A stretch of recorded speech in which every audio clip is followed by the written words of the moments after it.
গরুর গোশতের পাতলা ঝোল রান্নায় আপনিই হবেন সেরাদের সেরা যদি এই পদ্ধতিতে একবার রান্না করেন। অনেকে আমাকে প্রশ্ন করেন, আপু আপনার হাতের রান্নার কালার এত সুন্দর হয় কিভাবে?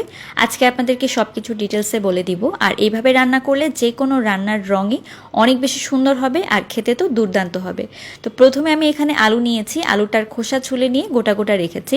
সামান্য একটু লবণ দিয়ে এখন আলুটাকে ভেজে নিতে হবে। খুব হালকা করে ভাজবেন, বেশি ডিপ করে ভাজার দরকার নেই।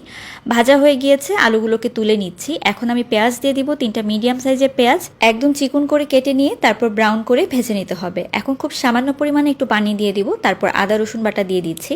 এখানে 2 চা চামচ পরিমাণে আদা বাটা আর 2 চা চামচ পরিমাণে রসুন বাটা ব্যবহার করছি। তো গরু গোশত রান্নার ক্ষেত্রে আদা রসুনের পরিমাণটা কিন্তু আমি সমানভাবে দিয়ে থাকি।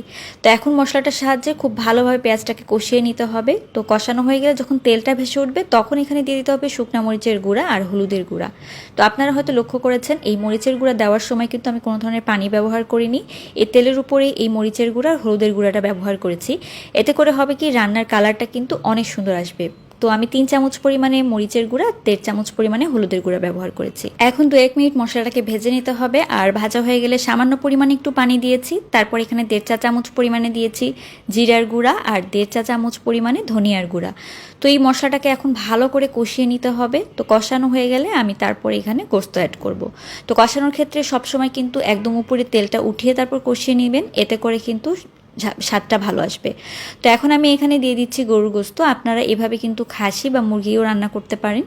তো গরুর গোশতটা দেওয়ার পরে ভালোভাবে নেড়েচেড়ে মিশিয়ে নিচ্ছি। আমি 1.5 কেজি পরিমাণে এখানে গোশত ব্যবহার করেছি। আপনারা মশলা কম বেশি করে নিয়ে কিন্তু রান্নাটা করতে পারেন।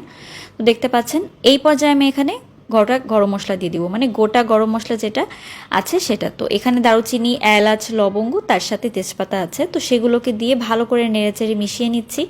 তো মেশানো হয়ে গেলে এখানে এখন আমি লবণটা যোগ করব। আমি কিন্তু এই পর্যায়ে লবণ দিয়ে দিচ্ছি, এতে করে লবণের পরিমাণটা ঠিক থাকে, স্বাদটাও কিন্তু ভালো হয়।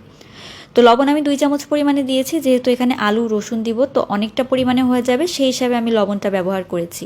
তো ভেজে রাখা আলু আর গোটা গোটা রসুন আমি দিয়ে দিলাম। তো এখন এটাকে ভালো করে নেড়েচেড়ে কিছুক্ষণের জন্য কষিয়ে নিতে হবে, যতক্ষণ না পর্যন্ত উপরের দিকে তেলটা ভেসে ওঠে। যখনই উপরের দিকে তেলটা ভেসে উঠবে তখনই বুঝতে পারবেন পারফেক্টভাবে কষানো হয়ে গিয়েছে। এই পর্যায়ে দিয়ে দিতে হবে গরম পানি।